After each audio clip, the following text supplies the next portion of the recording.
Apparently, it just turned into the world's greatest database of penis drawings. Here we go! Ross is a presenter, content creator, and reporter. Can content creators make money? Yeah, of course they can. So far, he's piped in over 110 countries, played on top of the tallest building in the world, and even If you think what you think is right, your world is too small. Yo, if you're traveling full-time, people, or for extended periods of time, Uniqlo quick dry underwear. That'll sort you out. Wow. welcome Ross. Welcome Ross. So I was on this street corner in Shanghai playing, and this old guy comes up and he starts listening, and I thought he is going to know Old Lang Syne, or in Chinese, 有一滴就天长. And then he gets the tune halfway through and he was like, yes! Like starts singing along. Anyway, so I got a comment the other day being like, wow, you're literally bringing the world together with music.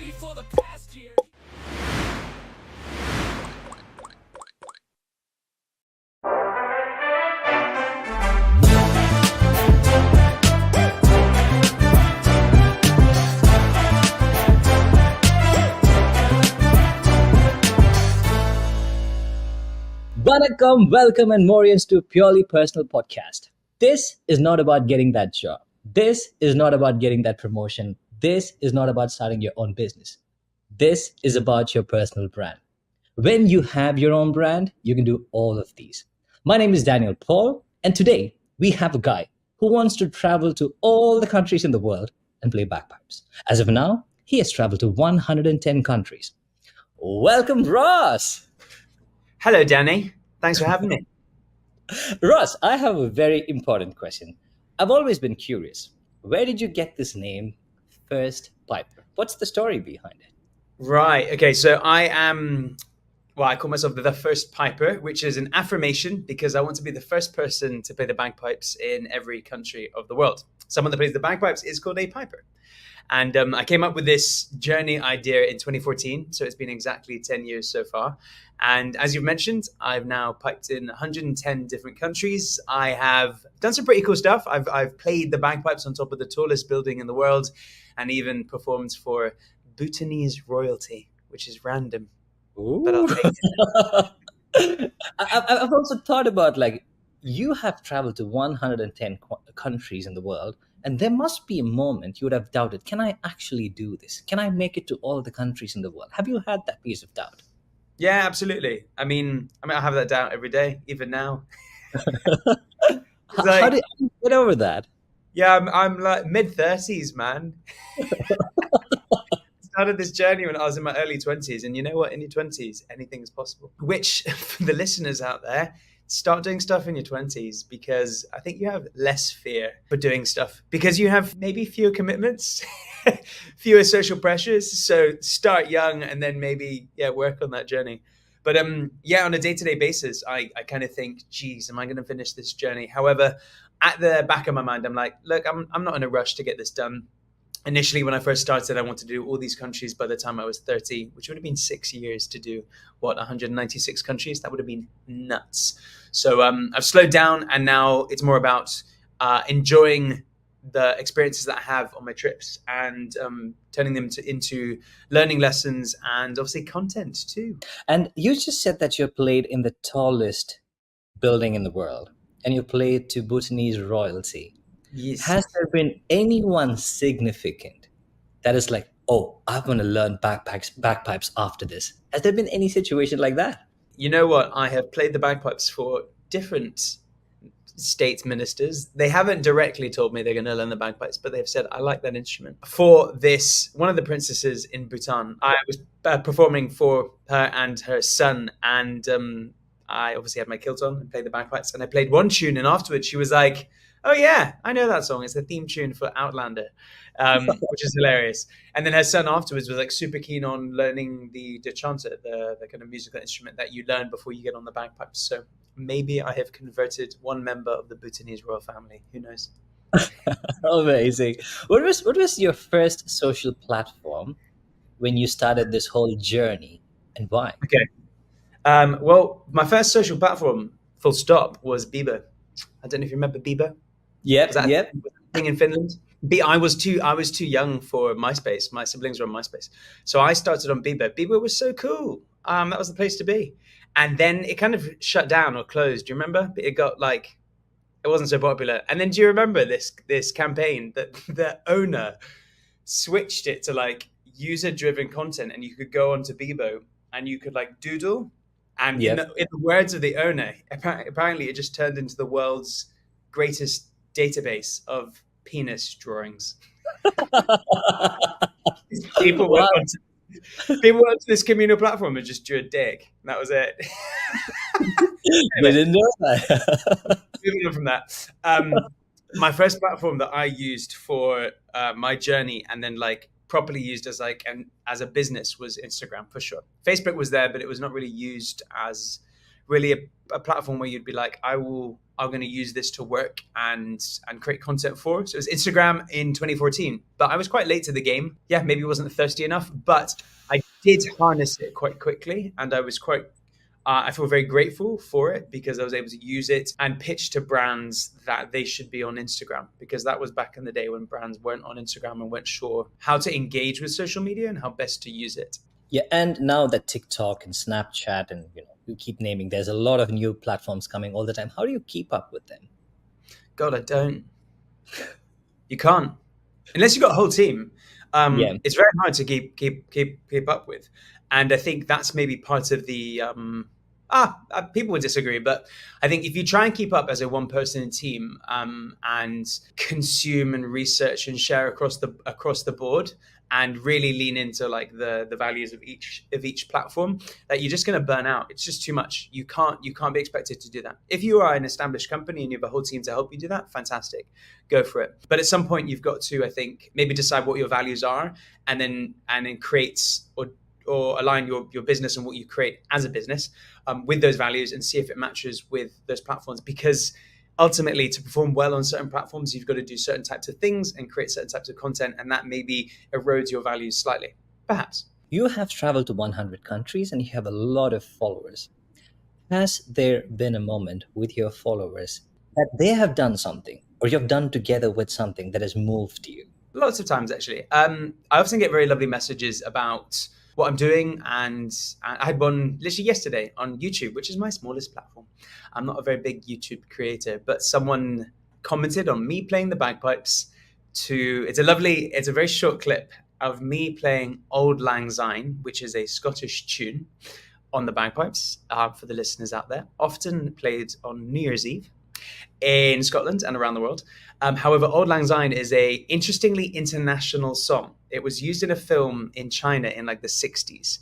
And so there's a certain generation of Chinese folk that are very familiar with the tune, but with different lyrics. Apparently, it also used to be used in 7-Elevens in Japan. Random.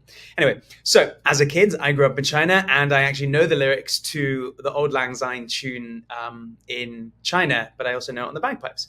So I was on this street corner in Shanghai playing, and this old guy comes up and he starts listening, and I thought, he is going to know Auld Lang Syne, or in Chinese, 有一地就天长, on the bagpipe. So I started playing, and he was like, what's happening? And then he gets the tune halfway through, and he was like, yes, like starts singing along. Anyway, so I got a comment the other day being like, wow, you're literally bringing the world together with music, which is lovely. So that's one side of things. Another side of like positive comments and feedback and messages from people that either follow or have found me online. A couple of years ago, I started this video series about Guatemala. Guatemala is a country I used to live in. For those of you that aren't familiar, it is just south of Mexico, and it is a wonderful country, a land of volcanoes, coffee, and sort of the Mayan heartland. I started this series, and it's called 100 Reasons to Fall in Love with Guatemala. And of course, in my videos, I'm speaking in English, but I'll put English and Spanish subtitles underneath. And I didn't expect this, but one of the loveliest sources of comments and shares and feedbacks and response or engagement was from the Guatemalan diaspora in the United States. And one message in particular that I screenshotted, honestly, it made me cry, because I was like, that's so flippin' sweet. It was from a mother who had left Guatemala 32 years ago. And obviously her kids have Guatemalan heritage, but they don't really want anything to do with the country, just because of, very sadly, the negative press that Guatemala gets in the United States.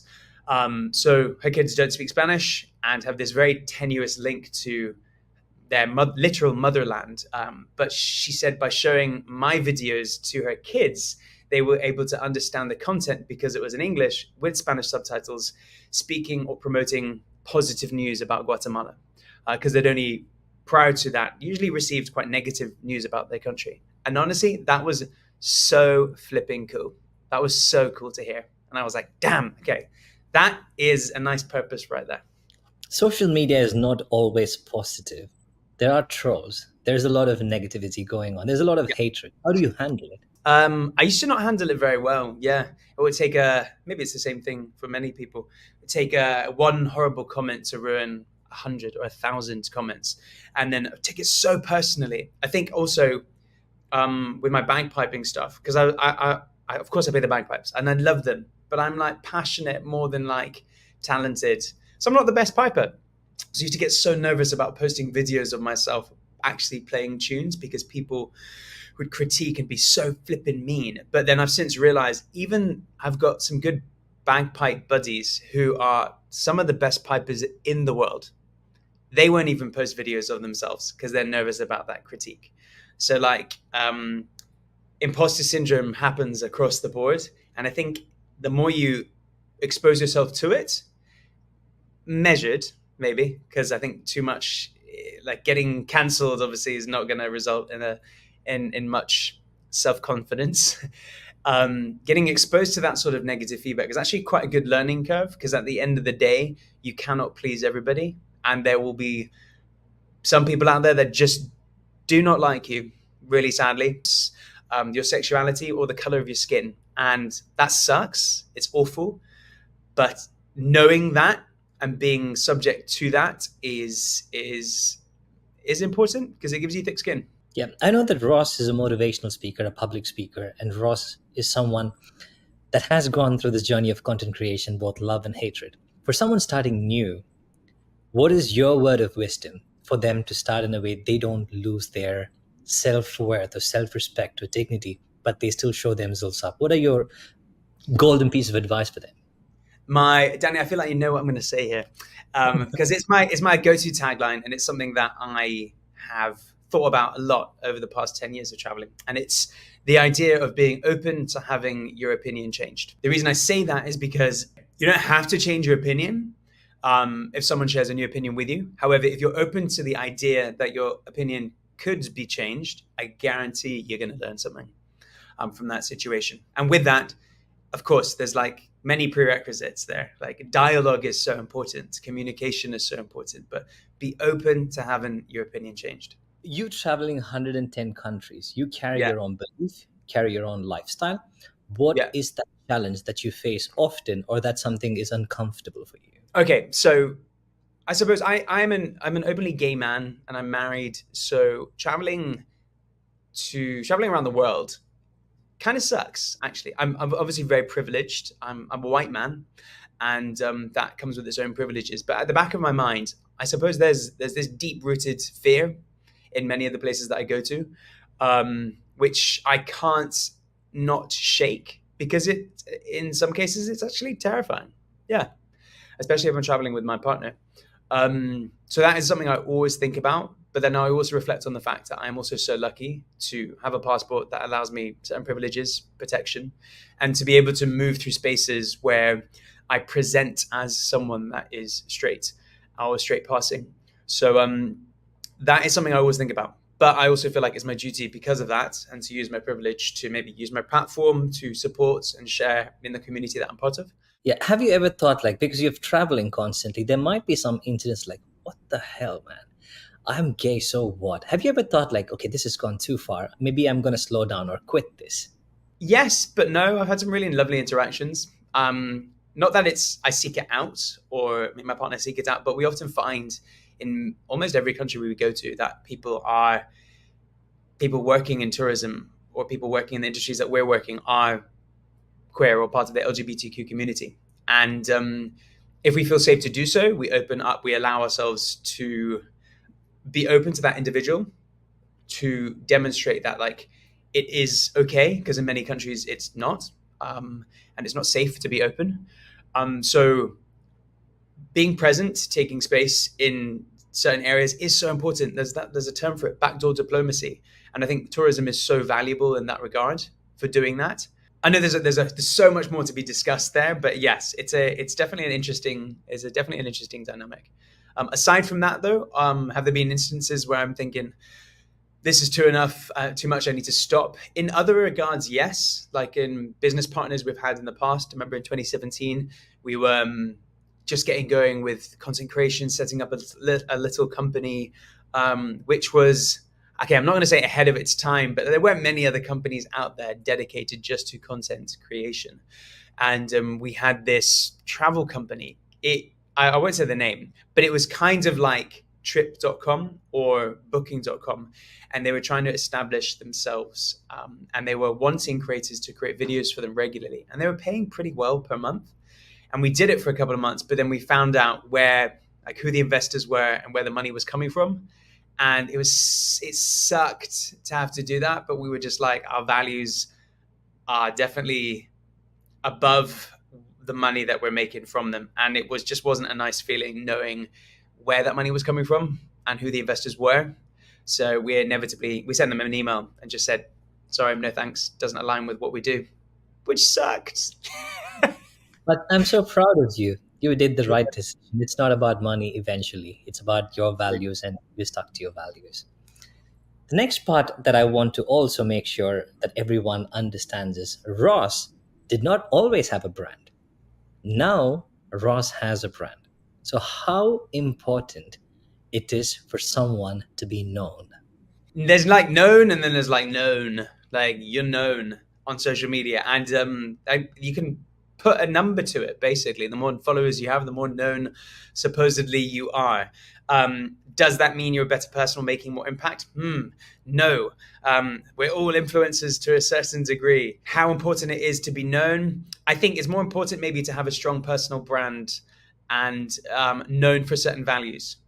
And I've got good friends who mention that. Like, if people can describe you as someone who is strong of X, has great skills in this, is very impactful in that, like, that's a really cool way to be described by your friends in your community, or maybe business partners. And on top of that, like, people who are mentioning your names in rooms that you are not in, I'm taking that from a friend, Nicole Bannister. I'm going to credit her on that, 100%. Those are people who you want to surround yourself with. And I think your community helps with your brand as well, because who you associate yourself with is partly who you become.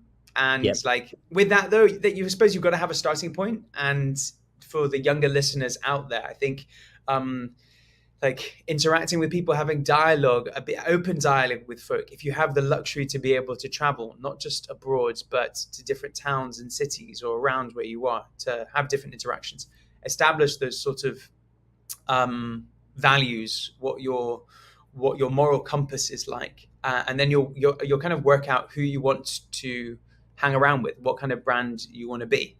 I know that's a bit airy fairy. In a nutshell, I wear a skirt and play a really loud instrument. So is that my brand? Maybe. Yeah, I love the fact what you said. Your brand is what people speak about you when you're not there. That's beautiful. I think that's indirectly your brand. It can be a good one, it can be a negative one, but what people speak about you when you're not there totally reflects your brand. Now there are so many youngsters that wants to get that promotion, that wants to get that raise, that want to start their own business. Where do they start? What are your tips for them? Oof. Yeah. Okay. I wouldn't listen to me, first of all, because I've only ever had one job in my life. I've done loads of internships. Okay, maybe that's my bit of advice. There we go. I had my parents are quite conservative. Maybe Danny, you can speak experience of this too. Parents of a certain generation, of a certain background, have different values and can be conservative or not. Mine was not super conservative, but pushing me in the route of like knowing what I wanted to do. Very proud that I knew I wanted to be an architect. Nah, I didn't. I just said those things because I like the response that I got from people. I did tons of work experience. That's my advice. When you're at school, when you're 16, when you're 17, 18, tons of work experience.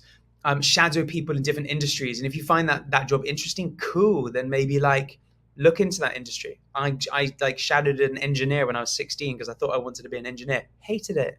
Rubbish.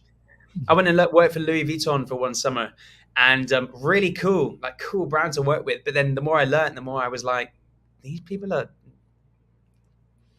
this is not a good industry. It didn't align with my brands, my values. I'll just put it that way. So by doing that, by exposing yourself to work experience, you're working for free at the end of the day, which is a bit frustrating. But that gives you great exposure to what you want to do and what you don't want to do. So do as much of it as you can, because then it becomes an exercise in closing doors slightly, and that makes your focus a bit easier. Because if you know where you don't want to go, then you know which path you do want to go. So your first advice is get a lot of experience and grow your personal brand. So I heard from one of my friend, which he said, like, don't be the best kept secret. You might be the best marketer in the world, but if no one knows you won't get that promotion. So what Ross did, got all the experience, and he started building his brand. So that is Ross's advice for youngsters. Thank you for simplifying all that waffle. And Ross, I know you do a lot of projects with regards to traveling and whatnot. What is Ross's next big thing? What is he working on? Without sharing your future plans, what is Ross working on now? Yo, I'll share because I want that investor. That money. I'm going to be that meme with a megaphone. Give me a sugar daddy in a marina. This year, my big plan is to focus more on YouTube. I've been a bit lazy on creating videos and making excuses, but I don't necessarily feel like I need to be the face of what I do. I think what I'm saying is more important than what I am in the content that I'm making. So I have an idea for a series, which is like origin stories, basically, where things come from. And I think it's something I find very interesting, where stuff comes from. And the more relatable it is, the better. We often forget and take for granted where things come from in our lives, like bananas, apples, how do they get to our tables, spices and whatnot. So I'm working on that as a bit of a series. And yeah, if there's anyone out there that wants to pay me to do that, great. Let's talk money. Let's talk money. But that's one of the most important things, Ross. Like, can content creators make money? Yeah, of course they can. Absolutely. Yeah. So I've been always told, like, by your parents, my parents, people of those generations, YouTube is not a profession. Content creation is not a profession. Yeah. How important is content these days to grow your brand, to grow your business, to be known? I think there's two sides to it. So if you want to be a content creator for the sake of being a content creator, then like maybe you need to have a rethink about what impact you're trying to make. If you want to make money for the sake of it, you can through content creation. Of course you can. Lean into the trends and whatnot. But like, is that actually making an impact on the world? Are you bringing like humankind forward by doing that? Yes, you will make money out of it for sure. But if you want to make money, there might be easier ways to make money out there. Like go and work in finance, maybe. Go and be an ethical hacker. They've got great salaries, starting salaries. Work in crypto, perhaps. You don't need to be a content creator to make money. If you're going to create content, like have a moral compass, have a value set that you're going to adhere to, and try and keep to that. Yes, of course, you got to play to the game, and by the game I mean the algorithm, to try and get your content out there a little bit, because ultimately you're a bit of a slave to the algorithm, and that's what gets your content in front of people's eyes. And the more engagement, the more brand opportunities, blah, blah, blah. But how important is it for a content creator to be known? I think it's better to be an expert in a field or and then use that as your launch pad for content creation. Nowadays, the content that seems to do well this month and this year and maybe end of last year, content that seems to do very well is either point of view, amateur by design stuff with really low production value, you speaking into a camera. That's great. However, the bad side of that is that people who aren't experts can pretend to be experts. But if you are an expert and if you're good at being in front of the camera, marry those two things up, because you could be the mediator in that industry, which simplifies it. Whether you're a politician or a scientist that wants to give the real side of what it's like to work in a laboratory, finding new vaccines. People are so interested in that stuff. We want to know how a vaccine's created because it's literally behind closed doors. So become an expert in something and then do that. Now, I'm over here being like, I'm not an expert at bagpipes. What the hell am I doing? Guilty. Am I an expert in anything? Probably not. Jack of all trades, master of none.